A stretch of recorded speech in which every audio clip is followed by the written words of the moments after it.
मैंने अपने बड़े बेटे की शादी अपनी सहेली की बेटी से करवा दी, लेकिन शादी की रात ही उसने उसे तलाक दे दिया। मैंने गुस्से में आकर अपने बड़े बेटे को घर से निकाल दिया और उस लड़की की शादी अपने दूसरे बेटे से करा दी, लेकिन शादी की रात दूसरे बेटे ने भी उसे तलाक दे दिया। इस रहस्य को जानने के लिए मैंने तीसरे बेटे की शादी जबरदस्ती उसी लड़की से करवा दी और दूल्हे की जगह मैं खुद कमरे में चली गई। तब मेरे पैरों के नीचे से जमीन निकल गई। जब तीसरे बेटे के कमरे में आते ही, मेरा नाम पायल है, मैं इंदौर की रहने वाली हूँ। मैं अपने माता पिता की इकलौती बेटी हूँ। मेरी शादी एक बहुत अच्छे परिवार में हुई थी। ससुराल वाले सभी बहुत अच्छे थे। मेरी आदत है कि मैं रोज सुबह टहलने जाती थी।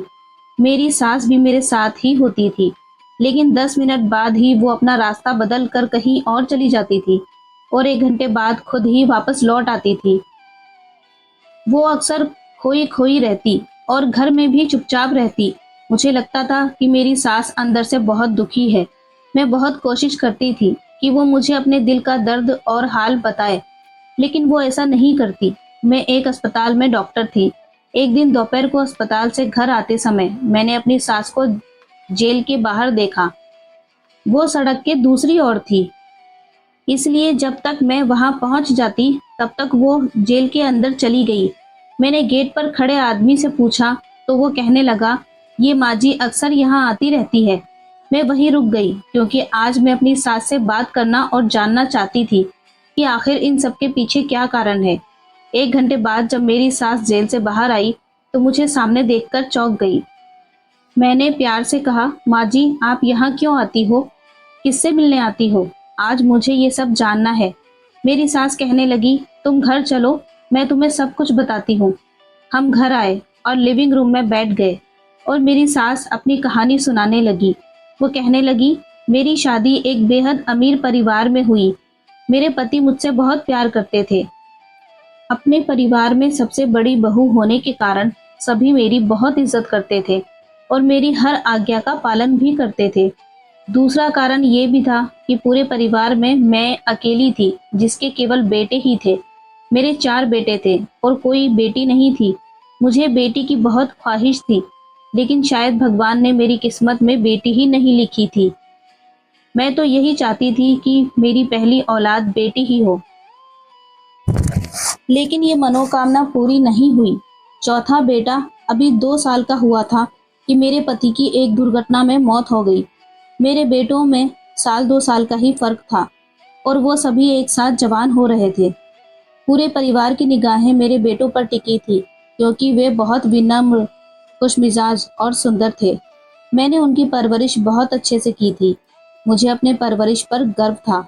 जब मेरा बड़ा बेटा 15 साल का था तब मेरी सहेली अपनी बेटी को लेकर मेरे घर आई थी। वो 12 साल की थी और बहुत प्यारी बच्ची थी। मेरी सहेली ने मुझे कहा, पूजा हमारे हालात बहुत खराब हो गए हैं। हम अपनी बेटी की परवरिश भी नहीं कर सकते, इसलिए मैं इसे आपके पास छोड़ने आई हूँ। आज से ये आपके पास रहेगी। मेरी सहेली की बेटी रीना मुझे शुरू से ही बहुत प्यारी थी। मेरी कोई बेटी नहीं थी, इसलिए मैं अपनी कामना को उसको प्यार करके पूरा कर लेती थी। वो मुझे आंटी कहती और मेरे आगे पीछे घुमा करती। मेरे सारे काम अपने हाथों से और भाग भाग कर किया करती थी। मुझे रीना के साथ बहुत लगाव हो गया था। जब 2 महीने बाद अचानक उसके पिता उसे लेने आ गए, कहने लगे, मेरी बेटी मुझे वापस करो। यदि आप इसे रखना चाहते हैं तो इसके भविष्य को सुरक्षित करने के लिए कुछ संपत्ति इसके नाम कर दो। मैं रीना से अलग होना बर्दाश्त नहीं कर सकती थी, इसलिए मैंने अपना एक फ्लैट उसके नाम कर दिया ताकि उसके पिताजी को तसल्ली हो जाए। फ्लैट को उसके नाम करने के बाद उसके पिताजी चुपचाप चले गए। मेरी सहेली और उसके पिताजी अक्सर रीना से मिलने आते थे और कभी-कभी वो भी उनसे मिलने जाती थी। मैं अक्सर अपनी सहेली की आर्थिक मदद करने के लिए उसे पैसे आदि भेज दिया करती थी। मेरे सभी बेटे भी रीना से बहुत प्यार करते थे। जब रीना की उम्र शादी के लायक हो गई तो मैंने रिश्ते तलाशने शुरू कर दिए। फिर मेरी सहेली मेरे घर आई और बोली, आप रीना से इतना प्यार करती हैं तो हमेशा के लिए उसे अपने घर में क्यों नहीं रख लेती? मैंने पूछा, कैसे? तो वो कहने लगी, आप इसकी शादी अपने बेटे से करवा दो। वो हम सबकी नज़रों के सामने ही तो रहेगी। उसकी सोच से मैं भी चौंक गई कि हाँ, मैंने तो ऐसा कभी सोचा ही नहीं था। असल में मैंने उसे बेटी और बेटों की बहन ही समझा था, लेकिन फिर मेरी सहेली ने मुझे समझाया कि भाई बहन तो सगे ही होते हैं, बाकी मुंह बोले भाई बहन में कुछ भी हो सकता है। इसलिए रीना और अमर की शादी कराने में कोई हर्ज नहीं था। इसलिए मैंने अपने बेटे से बात की तो वो दंग रह गया। कहने लगा, माँ, मैंने रीना को हमेशा अपनी छोटी बहन समझा है, मैं उससे शादी नहीं कर सकता। वो शादी के लिए राजी नहीं हो रहा था, लेकिन मैंने उसे मना लिया। मैं अपने बेटे की शादी अपनी सहेली की बेटी से करा के बहुत खुश थी। मेरा ये भी था कि अगर मैं बाहर से दूसरी बहू बनाकर लाऊंगी तो पता नहीं वो कैसे निकलेगी। अच्छा है घर की बात घर में ही रहेगी। कुछ दिनों बाद मैंने उन दोनों की शादी करवा दी। शादी की रात उन दोनों को कमरे में छोड़कर मैं अपने कमरे में आ गई। तभी मुझे ज्यादा देर नहीं हुई थी कि बेटे के कमरे में से चीखने की आवाजें आने लगी। मैं घबरा कर भागी। हे भगवान, क्या हुआ? घर में जितने भी मेहमान थे वो भी सब आ गए। बेटे के कमरे का दरवाजा खुला हुआ था और वो सोफे पर बैठा हुआ था, जबकि मेरी सहेली की बेटी रीना, जो अब मेरी बहू बन चुकी थी, कमरे के बीचों बीच खड़ी रो रही थी। मैंने आगे बढ़कर उसे गले से लगा लिया और पूछा, क्या हुआ बेटी? उसने जवाब नहीं दिया।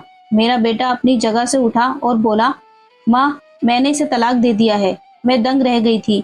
सभी मेहमानों के मुंह आश्चर्य से खुले रह गए थे कि नए नवेले दूल्हे ने कमरे में आते ही बीवी को तलाक दे दिया। मैंने गुस्से में आकर अपने बेटे के चेहरे पर थप्पड़ मारा और कहा, तुम क्या बकवास कर रहे हो? होश में तो हो? कहने लगा, माँ, मैं सच कह रहा हूँ। मैंने सच में उसे तलाक दे दिया है। मैंने अपने बेटे को फिर से थप्पड़ मारे और चिल्लाते हुए पूछा, आखिर तुमने ऐसा क्यों किया? वो कुछ नहीं बोला। तो मैंने गुस्से में आकर उसे घर से बाहर निकाल दिया और कहा, आज के बाद तुम हमारे लिए मर गए हो। दोबारा इस दहलीज पर कदम मत रखना। मेरा बेटा घर छोड़कर चला गया, लेकिन उसने मुझे इसका कारण नहीं बताया कि उसने अपनी बीवी को तलाक क्यों दिया। मैंने रीना से पूछा तो वो कहने लगी, मुझे मालूम नहीं। वो कमरे में आते ही कहने लगे कि मैं तुमसे शादी नहीं करना चाहता था, इसलिए तुम्हें तलाक देता हूँ। इतना बताकर मेरी बहू फूट फूट कर रोने लगी। सारे मेहमानों के सामने हमारी तू तू हो गई। मेरे बेटे ने इतने लोगों के सामने मेरी नाक कटवा दी थी। लोग मेरी परवरिश पर सवाल उठाने लगे। मेरी सहेली भी वहीं थी। वो अपनी बेटी को उसके कमरे में ले गई और मैं अपने कमरे में आ गई। मुझे विश्वास ही नहीं हो रहा था कि मेरा बेटा, इतना समझदार और काबिले तारीफ बेटा, मुझे इस तरह अपमानित करेगा। और उसने अपनी पत्नी को तलाक क्यों दिया होगा? मुझे वजह जानने की बहुत बेचैनी हो रही थी कि आखिर कोई तो वजह होगी। अगले दिन मेरी सहेली और उसके पति ने बहुत हंगामा किया और कहने लगी कि अब हमारी बेटी का भविष्य बर्बाद हो गया है। कोई भी इस तलाकशुदा से शादी क्यों करेगा? आपके बेटे ने मेरी बेटी की जिंदगी बर्बाद कर दी है। इसके पास तो कोई दौलत या जायदाद भी नहीं कि कोई दौलत के लालच में ही इससे शादी कर ले।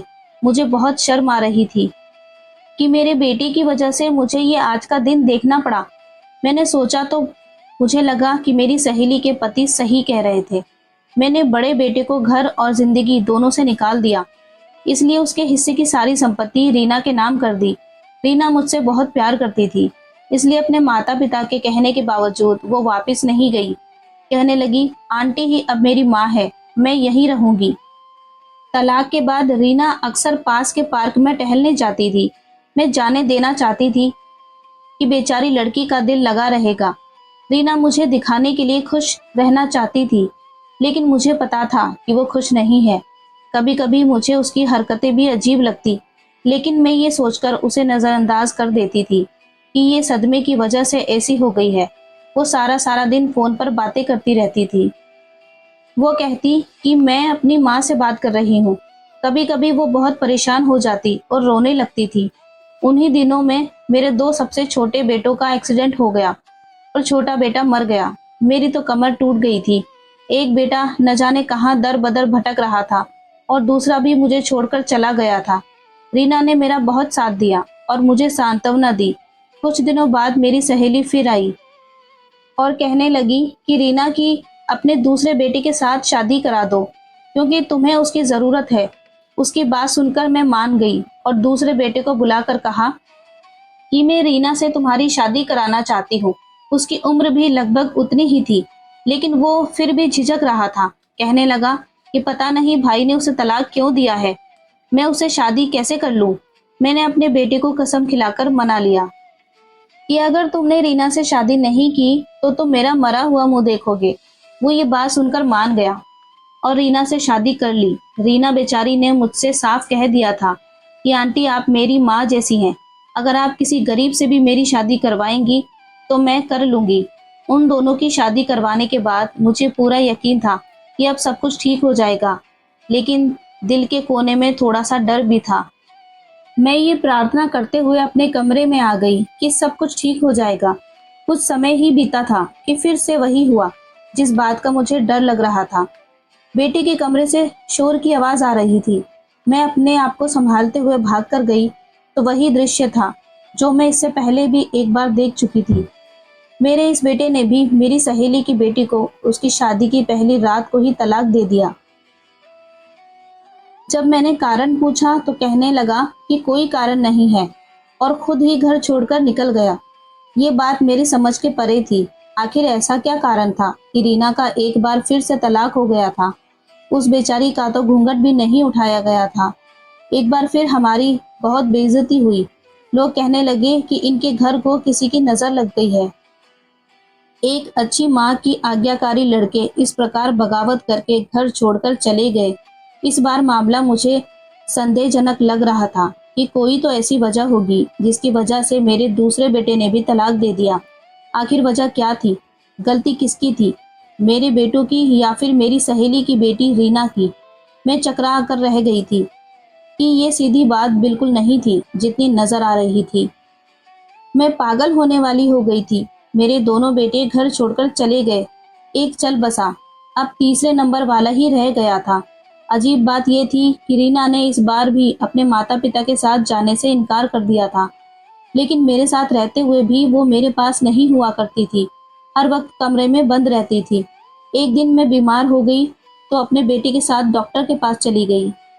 वापस लौटते समय मैंने अपने बेटे से कहा कि मुझे भूख लगी है, कुछ खा लेते हैं।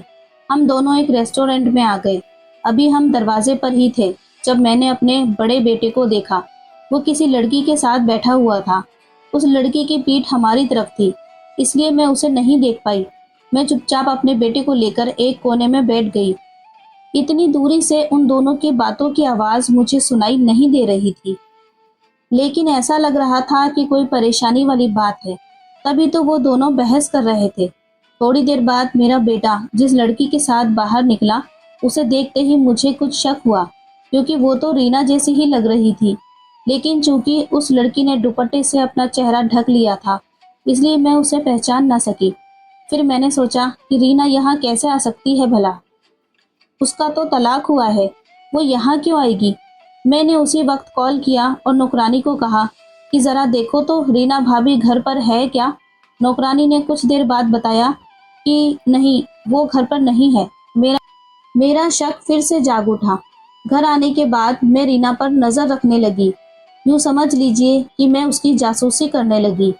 ऐसा नहीं लगता था कि वह कुछ भी संदेहजनक कर रही है, सिवाय इसके कि वो कभी कभी अकेले बाहर चली जाया करती थी। एक दिन मैं भी उसके पीछे पीछे चल दी। मुझे उस वक्त झटका लगा जब वो पार्क में मेरे दूसरे नंबर वाले बेटे से मिली।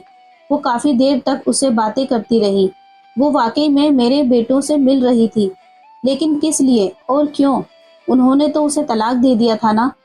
मैंने रीना से कई बार पूछने की कोशिश की कि मेरे बेटों ने तुम्हें तलाक क्यों दिया, लेकिन वो कुछ न बताती। मैंने ये राज जानने का निश्चय कर ही लिया। एक दिन रीना से कहा कि मैं तुम्हारी तीसरी शादी अपने तीसरे बेटे से करवाना चाहती हूँ, क्या तुम राजी हो? मेरी इस बात पर रीना कहने लगी कि आप मेरी माँ जैसी हैं, आप जो चाहें वो मेरी जिंदगी के साथ कर सकती हैं, वो आपका हक है।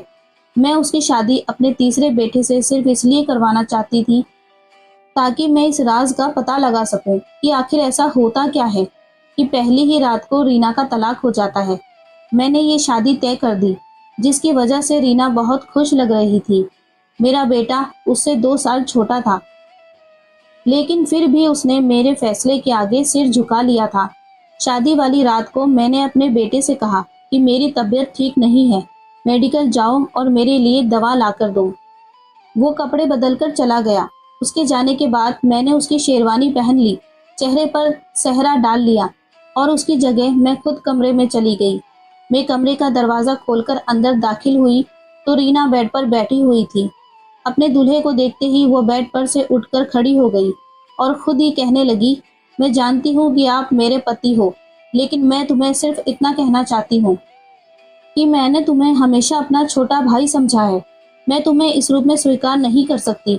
तुम्हें याद है, मैं और तुम बचपन में साथ में खेलते थे और मैं तुम्हारे लाड किया करती थी। मैंने तुम्हें भाई का दर्जा दिया है, मैं तुम्हें पति का दर्जा नहीं दे सकती। और आंटी ने मेरी शादी तुमसे ज़बरदस्ती करवा दी और आंटी ने ही कहा था कि तुम तलाक मांग लेना। वो सिर्फ दुनिया के सामने दिखावा करना चाहती है कि मुझे मेरी सहेली की बेटी से इतना लगाव है। मेरी पहली शादियां भी उन्होंने ही करवाई और आपके भाइयों ने उनके कहने पर ही मुझे तलाक दिया था। आज भी आंटी मुझे कमरे में भेजने से पहले यही कह रही थी कि मेरे बेटों को मेरा संदेश दे देना कि वो तुम्हें तलाक दे दे। इसलिए तुम अपनी माँ के फैसले का सम्मान करो और मुझे तलाक दे दो। मैं चुपचाप उसकी बातें सुन रही थी। उसने कहा, अगर तुम्हें मेरी बात पर यकीन नहीं आता तो मेरी माँ से पूछ लो। उसने अपनी माँ को फ़ोन किया और थोड़ी देर बाद मेरी सहेली भी कमरे में आ गई और कहने लगी, बेटा ये सब सही कह रही है। इसने हमेशा तुम्हें अपना सगा भाई समझा है।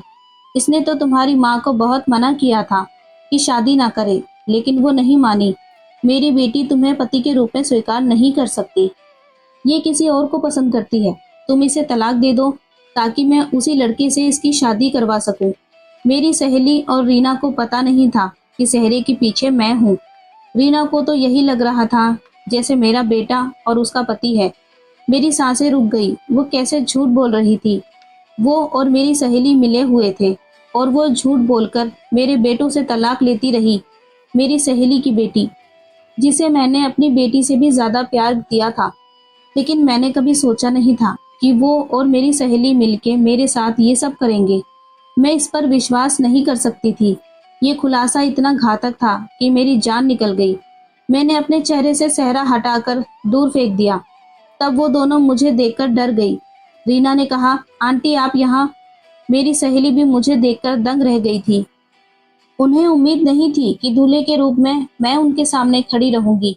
मैंने आगे बढ़कर उसके चेहरे पर एक जोरदार तमाचा मारा और चिल्लाकर कहा, खबरदार मुझे आंटी मत कहना।